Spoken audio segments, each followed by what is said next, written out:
Welcome to Grimm's Frightmares. I'm your host, Grimm, otherwise known as Joshua D. Maley. And I hope you're ready for something uniquely frightening. This week, we continue our exploration of notoriously haunted roads. Stories about these roads have permeated our culture long before the advent of the modern engine and paved highways. Centuries ago, whispered tales of cursed forests and pathways frightened even the most stalwart traveler. Those stories have carried on through the ages, and the best and worst have transcended into legend. For these roads, there's always more going on there than the individual accounts. There's something more devious, something more terrible.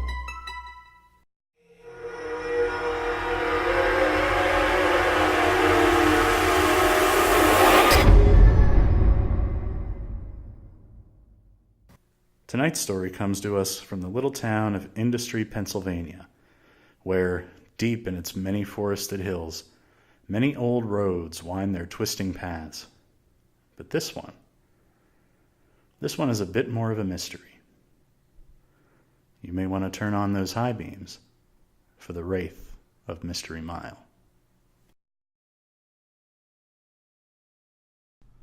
The phrase paranormal science seems somewhat contradictory at first. How can the observance of the natural world lend itself to studying things and events that can never be proven?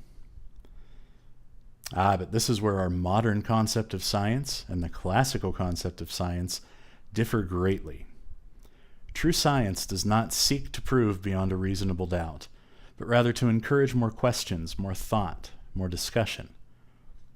There's nothing really settled about any of it. We're always learning, always observing, always questioning and adapting what we know to fit the facts. And when we do that, we might find that despite the apparent contradiction, the supernatural often leaves indelible marks on its natural counterpart. According to modern paranormal science, there are three distinct types of haunting. The residual, a playback of past events. The interactive, what most people would call a typical ghost, the spirit of a once living person or animal. And the dark spirit, the rarest of all, a malevolent and violent force that was not ever human. Of those, only the latter is truly believed to be dangerous. The kind of encounter that would change you forever if you survive it. Of course, this isn't something I've ever given serious consideration to. Despite my love of Halloween and horror films, I never took the notion of ghosts very seriously. They were creations of little children in Hollywood, created for attention by the former and make profits by the latter. Now that all changed for me the day I visited a local history museum, where I encountered the ghostly apparition of a mother mourning her lost child. The poor soul was apparently still tied to a long-lost coffin, a relic from the nearby woods in Squirrel Hill. When confronted with such unbelievable evidence, there's little choice but to accept it, against all logic, against all common sense. I adopted a simple axiom. Reason cannot resolve paradox, but faith destroys it. It would do precious little good to rationalize an encounter like that. The only choice you have is to accept it, integrate it into what you know, make it a part of you, and move on.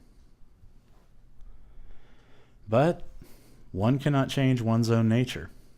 My analytical mind still yearned for answers. This led me to take up an interest in paranormal science, and I formed friendships and bonds with others who shared that interest. I never relayed my personal experience, but I did listen to the retelling of many others. Now, some were obviously fake. Others seemed very sincere, and those were the people I sought to know. I formed a particular bond with a young woman named Selena, who had experienced some serious trauma in her past. We would often visit local haunts, pun intended, to see what we could see. We would record for EVPs, take EMF readings, look for orbs in photographs, all the usual ghost hunting tricks. More often than not, we came away empty-handed. Well, okay. We always came away empty-handed. Until Mystery Mile. I was no stranger to Mystery Mile, or Wolf Run Road as it was more commonly known. When I was a kid, my dad would drive on the decrepit old highway all the time and weave yarns about the wild animals that would chase him there in his youth. It was a mystery what would be chasing you next, he said, and that's where the name came from. Of course, in the years since, I discovered half a dozen other origins for the name as well. But I still enjoyed his stories nonetheless. In fact, it was a phone call from my dad that brought me back to Mystery Mile.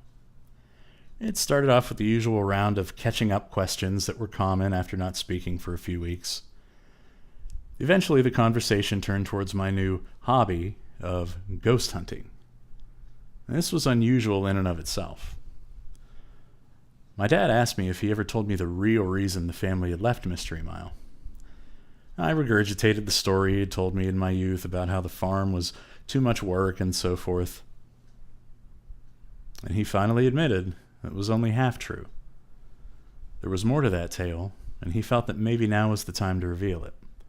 He detailed the bizarre occurrences that plagued his childhood home.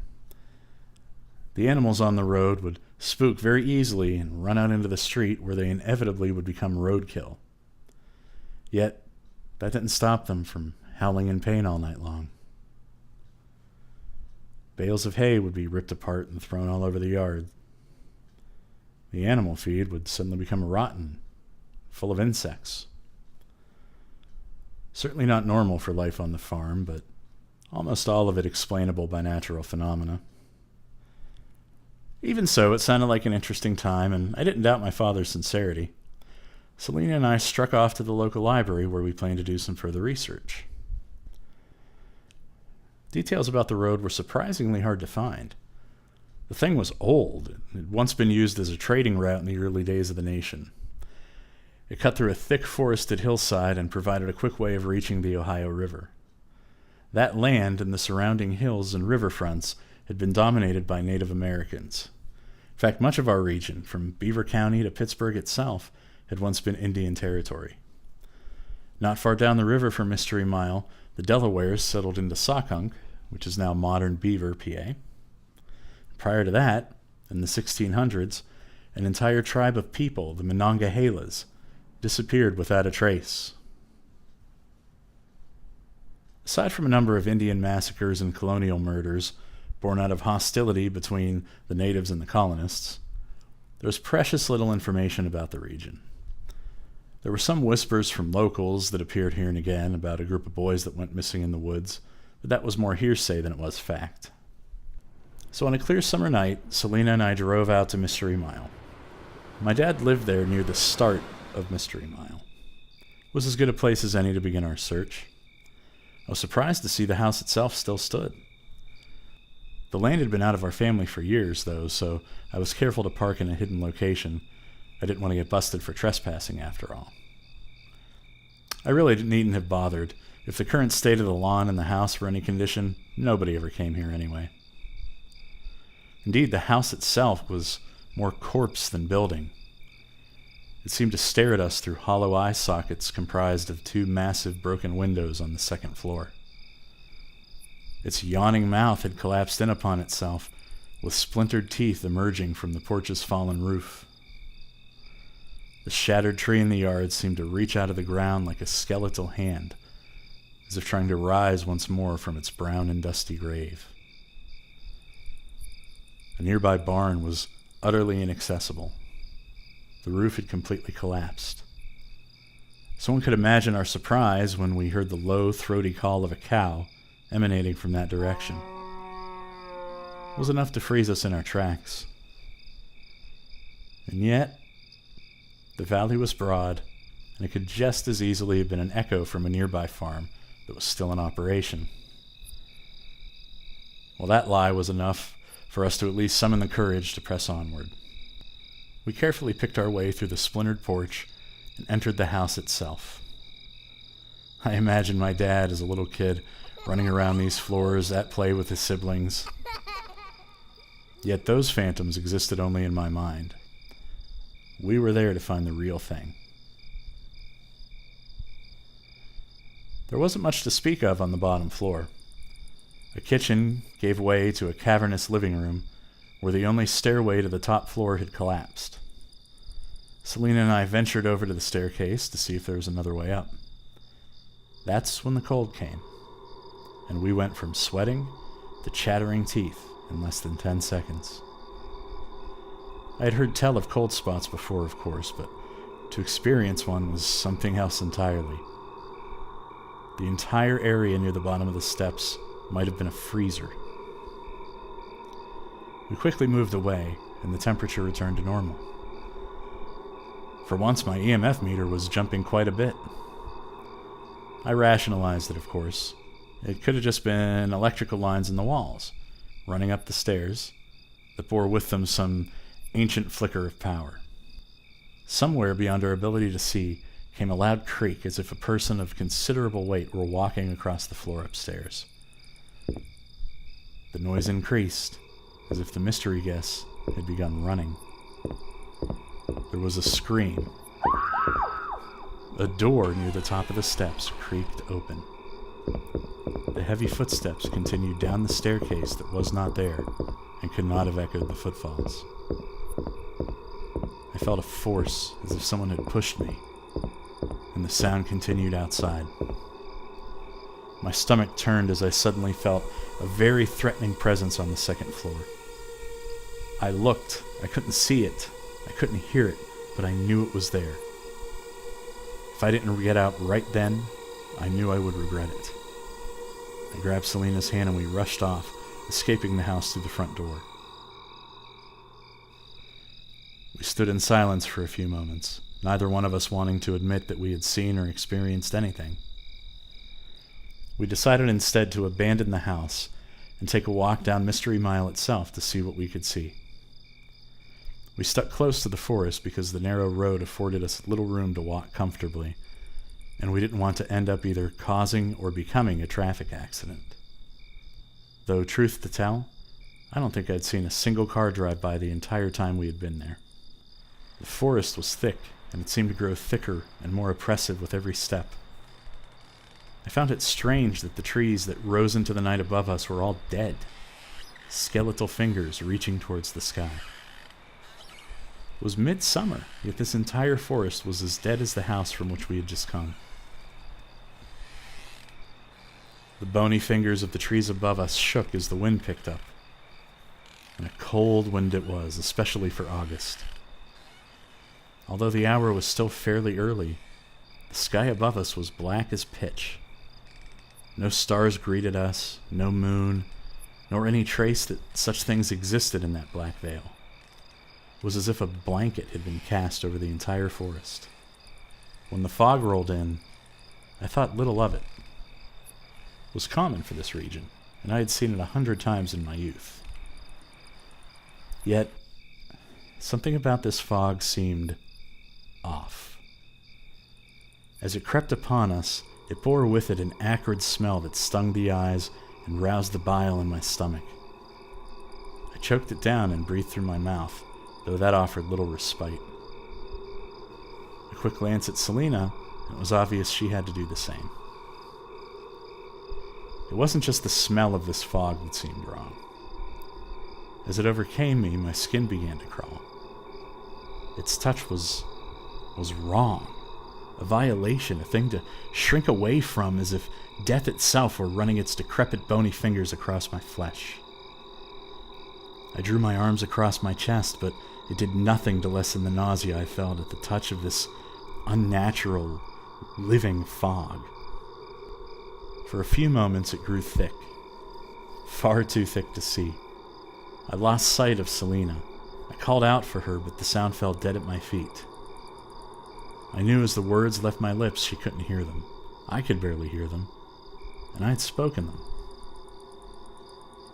As quickly as it came upon us, the fog began to clear. Well, I say clear, but in reality it began to coalesce. It grew thicker and smaller, taking on vaguely human-like qualities. splitting into vaguely human-like shapes.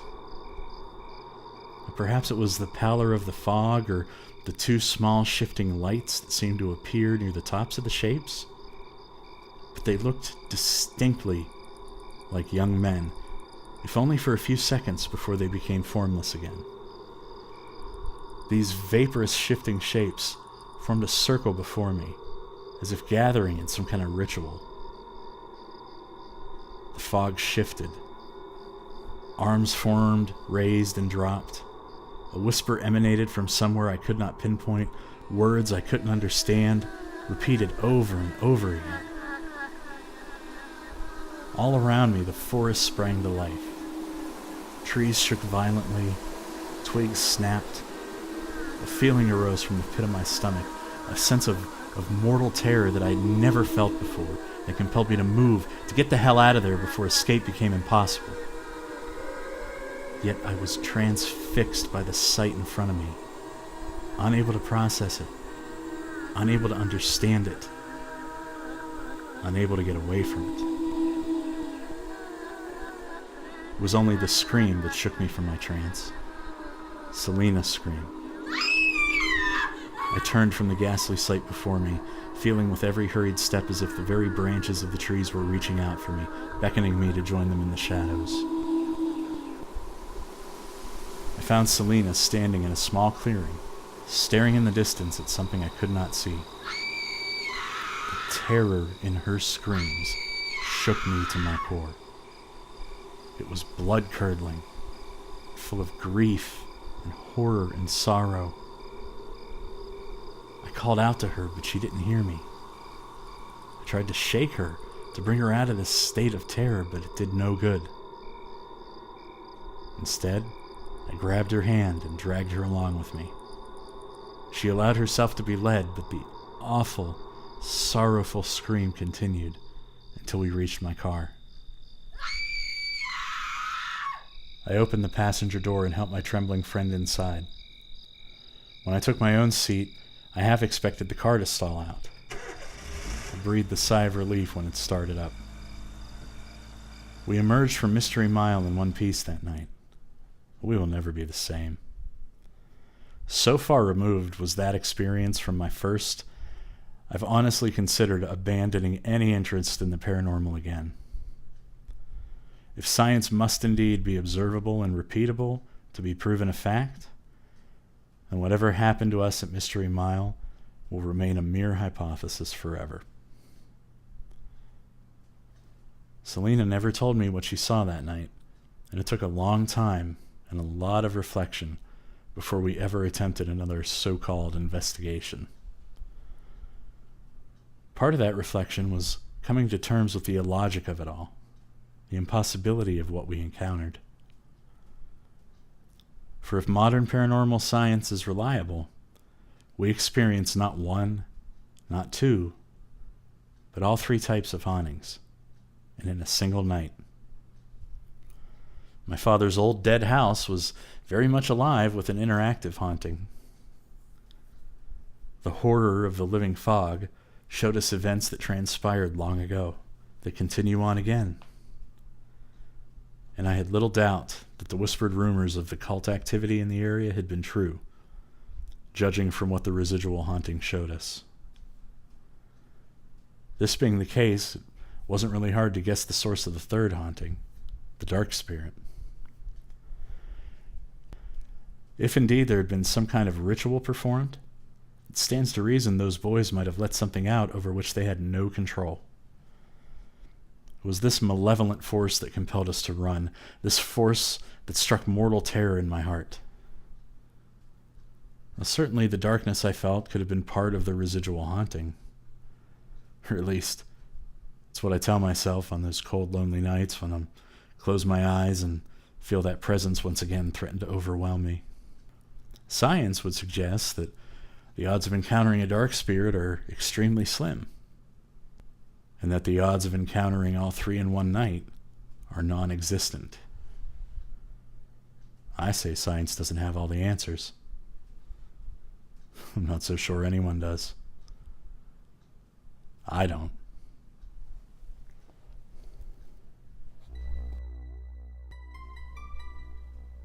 If you enjoyed this story, please be sure to subscribe below, and check out our other offerings here at Grimm Scary Tales. You can also find us on other social media. Just click the links on your screen. If you have a story you'd like to hear us read, click on the link to submit a story and tell us all about your own personal Frightmare. Thanks for listening.